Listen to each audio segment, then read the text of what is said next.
Welcome to MMA Dawgs. My name is Hector, and as always, I'd like to thank you for tuning in. Now, for this fight, let's go ahead and go right into it. We got UFC Fight Night 33. Hunt versus Bigfoot will be the main event. And for this particular card, let's go over the betting picks, which are the guaranteed betting picks, and then we'll also go over all the other ones and who I favor and what I see going down and all that good stuff. The first thing you want to do is you want to make sure that you never bet more than you can afford to lose. So you always want to be real careful. And the second thing is you always want to make sure you check your local laws and make sure you're betting and it's all good to go. So for the betting picks, we've got 5 stars, which are large to huge plays. They are parlay worthy. We have 4 stars, which are medium to large plays, which are parlay worthy. And we have 3-star plays, which are small to medium plays, and they are not parlays. Do not parlay those. 5 stars hit at 100%, 4 stars a little bit over 80%, and 3 stars a little over 60%. So right now we're on a 13-1 run, so it's very, very nice. And yeah, let's dive right into the 3-star picks. The first 3-star pick is Alex Garcia inside the distance. The second 3-star pick is Ryan Bader inside the distance. Alex Garcia right now inside the distance is minus 260. Ryan Bader inside the distance is minus 230. So those are both 3-star picks. Do not parlay. Just bet them straight. And then 2 4-star picks here. And the first one is Alex Garcia. Alex Garcia is first of all, he's 10-1. He's got 9 of his wins are by finish, so he's got 9 finishes, either knockout or submission. He trains at TriStar with Rory McDonald and GSP, which also happen to be a 170-pound fighter, so that's perfect. Been around the UFC. He's been going to fights with Rory and GSP, so he's been around the whole environment. He's not going to be shocked by the lights and everything, and the cameras and all that stuff. He knows what he expects. He knows what to expect going into it, so there won't be much to worry about on that end. He's got a lot of power. He's very explosive, and he will land the knockout. Now, the reason I'm so confident is one of the additional reasons why I'm so confident is because Wall is taking the fight on short notice. I believe it's around a week. Very, very, very short notice. Maybe 8 days. He was on the Tough Smashes, the Ultimate Fighter show. He didn't get an invite back in the UFC. This fight's at 170 pounds. He's a 155-pound fighter who the last opponents he beat are 155 pounds, 145 pounds, and 125 pounds. So that's very, very bad for him. And so yeah, Alex Garcia is a pretty big favorite right now, though. He's minus 150, and I'll dive into that in a little while. And then we have Ryan Bader. Ryan Bader is sitting at around minus 475. He's an accomplished wrestler. He's not going to be taken down in this fight. He's got the knockout power, which I expect will land. He'll knock out the knockout punch. And he beats anyone that's not top tier. So if you look at his fights, watch his fights, look at his record, you see that he beats guys who aren't top tier. Perosh is not top tier. Perosh got lucky when he fought Vinny Magalhaes. He's not going to get that lucky this time. Vinny is just, oh man, he's at this point now, I mean, it's tough to say, but tough to say where Vinny, if he'll ever make it back in the UFC. But Ryan Bader's way better than that, and I expect Bader to get the knockout in the second round, early in the second round. So yeah, Perosh, he's not going to get lucky this time, and that's that. So the plays are Garcia and Bader, each individual inside the distance, 3 stars.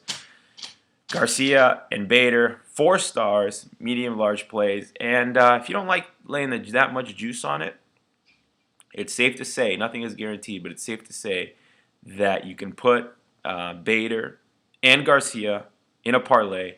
That'll give you around minus 230, minus 234.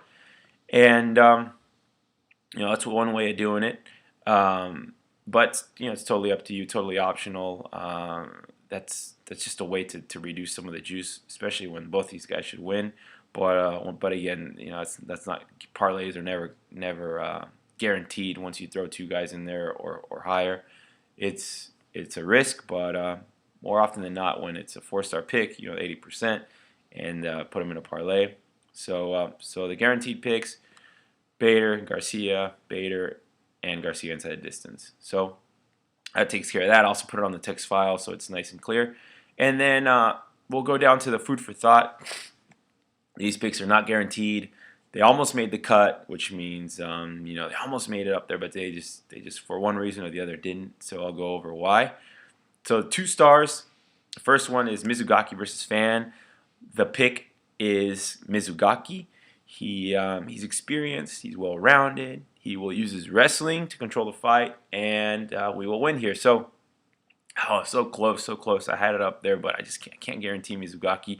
And one of the reasons why is because Phan is just so durable, so tough. Mizugaki hasn't finished people lately, and this is Phan's first drop to 135, which I like if I'm picking Mizugaki. But what is the UFC doing pairing him up with Mizugaki? Mizugaki last beat Perez. It's just a very interesting matchup, but not one that I think is worth betting on.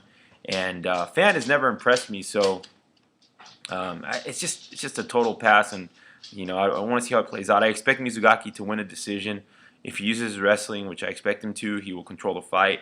But Phan, just dropping down to 135 for the first time, and perhaps, I know he's talking about his diet and taking it more seriously. So perhaps, we'll see a different Phan, and we'll all be thinking like, what the hell? Like when Maia beat Fitch, totally different weight class and totally different type of fighters. But we're all like, what? Or Maia just goes in there and just dominate, or Phan, would go in there and dominate him, or in that case it was Maia versus Fitch. Maia totally dominating him. So it just reminds me of one of those weird fights, where it's just very interesting. And now we move down to the 1 stars. The pick is Hua, so Hua versus Huna. I like Shogun here. With Shogun, he's a legend. He looks in shape for this fight. He's got his back against the wall. He's never lost 3 in a row. He's in shape, and I expect him to look for the submission. Huna, 3 of his last 4 wins are against fighters no longer in the UFC, and he has 5 losses by submission. So I see Shogun taking him down and getting the submission probably in the 2nd round. Huna, I'm not sold on him. I think he's a little overrated. And but Shogun, you see these guys time and time again. Maynard, just went in there last time. These guys who are have been in the game for a while, despite their age. I think Shogun's only 32. It's very difficult for him to have a long career. So Shogun nonetheless, but definitely not a betting pick. Julie Kedzie versus Correia. I'm taking Kedzie here. Greg Jackson fighter. She's got her back to the wall also. She's got experience. She has the wrestling advantage. And I think that'll be a difference. With Correia, she's a prospect with decent striking. I wouldn't call her striking real great or anything like that. But she's taking a big step up in competition.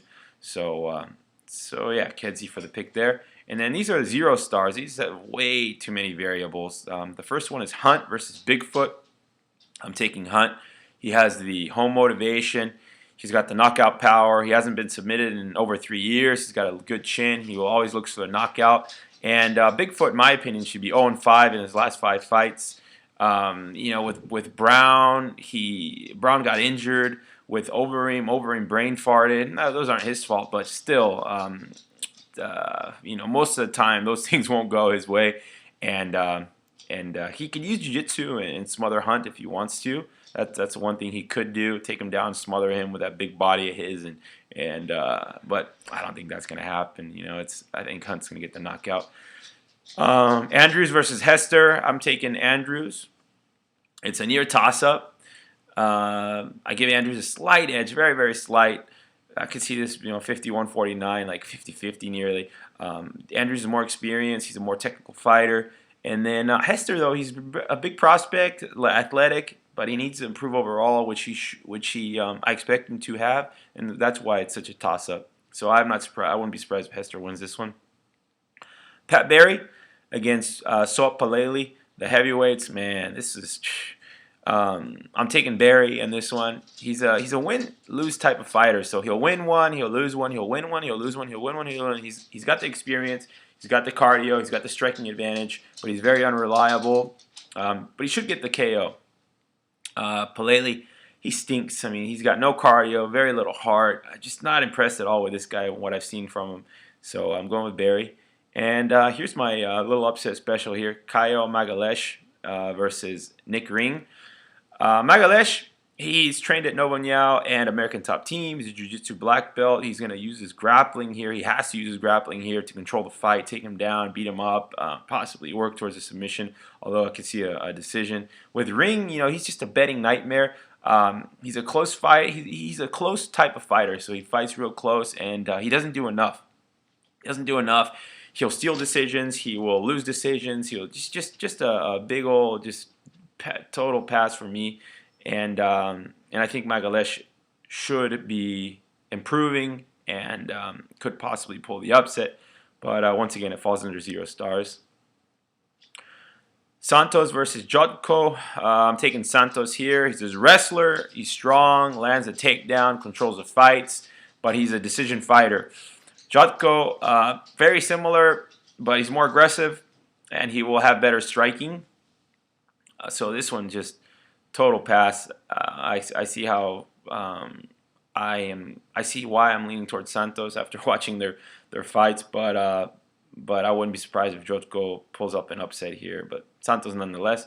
And this one's a real interesting one. Scoggins versus Vaculik. I'm taking Scoggins here. Scoggins.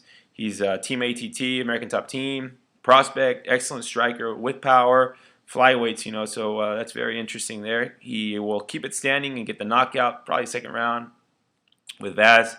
He was on Tough Smashes at 155 pounds, fighting at 125 here. So you know, he's very this guy does scare me. You know, he looks like he's from what I've watched of him. He goes in there with a game plan. He's a grappler with submissions. So that's why I can't go any higher than that. So that wraps it up for the fights there, 11 fights. And dog of the night, bet at your own risk, not guaranteed at all. That's Mark Hunt at plus 125, around plus 125. Parlay of the night, bet at your own risk, not guaranteed. Bethe and Garcia, as I spoke of earlier, at minus 234, around there. And the Hail Mary parlay of the night, Bethe, Garcia, and Kedzie. So Bethe, Garcia, and Kedzie at plus 114. Bet at your own risk, of course. And you know, overall, this card, just there's not too many spots, and anytime I run across that, you have to be really conservative and really smart about it. You know, you can't just be throwing your money around on every single fight. That's a sure way to lose. So that wraps it all up. Thank you for tuning in, and I'm looking forward to the next card will be much better for betting the UFC on Fox card. And yeah, so that wraps it up. I hope you guys are all doing well. And I'll talk to you guys real soon. Good luck.